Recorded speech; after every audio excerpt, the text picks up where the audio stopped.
আসসালামু আলাইকুম। আমি জয় বলছি। আপনারা জানেন যে গত ১.৫ বছর ধরে এই অবৈধ ইউনূস সরকার অবৈধভাবে ক্ষমতা দখল করে আছে। গত ১.৫ বছরে তারা আমাদের অর্থনীতি শেষ করে দিয়েছে। গত ১.৫ বছরে বাংলাদেশে কোনো আইন শৃঙ্খলা নেই। যত জঙ্গিদেরকে আমাদের আওয়ামী লীগ সরকার গ্রেফতার করেছিল তাদেরকে তারা জেল থেকে ছেড়ে দিয়েছে। স্বাধীনতার চেতনা তারা চেষ্টা করে মুছে ফেলছে, বাংলাদেশের ইতিহাস মুছে ফেলছে। তারা বঙ্গবন্ধু বাসা, যেই বাসা, সেই ঐতিহাসিক ৩২ নম্বর বাসা যেখান থেকে আমাদের স্বাধীনতা ঘোষণা হয়, সেই বাসাকে তারা ধ্বংস করে ফেলেছে। আর সবশেষে তারা এখন জামাতি রাজাকারদের হাতে দেশটাকে তুলে ধরার চেষ্টা করছে। এখন রাজাকাররাই ক্ষমতায়।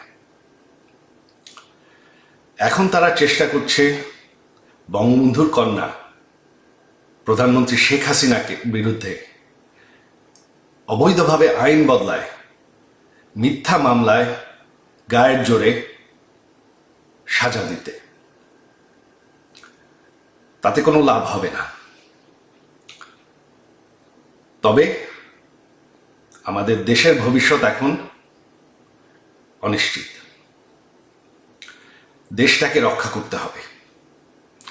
আপনারা যদি এই ভয়ঙ্কর পরিস্থিতি থেকে বের হয়ে আসতে চান, আপনারা যদি চান যে বাংলাদেশ আবার সেই উচ্চ অর্থনীতিতে পরিণত হতে থাকুক, আপনারা যদি চান যে বাংলাদেশে আইন শৃঙ্খলা থাকে, বাংলাদেশে জঙ্গিবাদ না থাকে, বাংলাদেশে রাজাকাররা যাতে ক্ষমতায় ফিরে না আসে, যাতে আমাদের স্বাধীনতার যুদ্ধ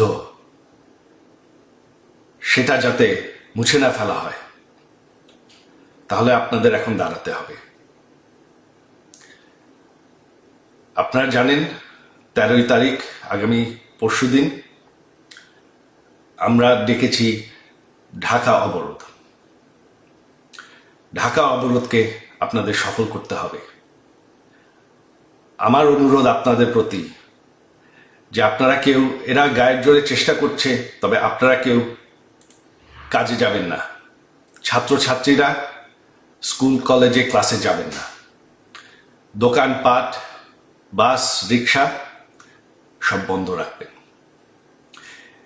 এরা গায়ের জোরে চেষ্টা করছে দমন করতে, তবে ভয় পাওয়ার কিছু নাই। আপনারা যদি বাসায় থাকেন, এরা আপনাদের কিচ্ছু করতে পারবে না। দেশটাকে বাঁচানোর জন্য এটাই এখন পথ। আপনারা যদি না চান যে রাজাকারদের হাতে দেশ চলে যাক, বাংলাদেশের ইতিহাস মুছে ফেলা হোক, বাংলাদেশ, যেই বাংলাদেশ আমরা ভালোবাসি সেটা শেষ হয়ে যাক, তাহলে এখনই সময়। এই অবৈধ সরকারের আর বেশি সময় নাই, এদেরকে ভয় পাওয়ার কিছু নাই। আর আমার শেষ অনুরোধ আইন শৃঙ্খলা বাহিনীদের পক্ষে যে এই সরকারটি অবৈধ, সম্পূর্ণভাবে অবৈধ। তারা, এই সন্ত্রাসীরা পুলিশকে হত্যা করেছে, আইন শৃঙ্খলা বাহিনীকে হত্যা করেছে, আপনাদের ভাইদেরকে হত্যা করেছে। তাদের কোনো বিচার করতে দেয়নি। আপনারা আমাদের নেতাকর্মীদের নির্যাতন করবেন না। এই সরকারকে আমরা সরাবো। এই সরকার আর বেশি দিন টিকবে না। বাংলাদেশকে আবার সেই রাজাকারদের হাত থেকে আমরা অবশ্যই রক্ষা করব।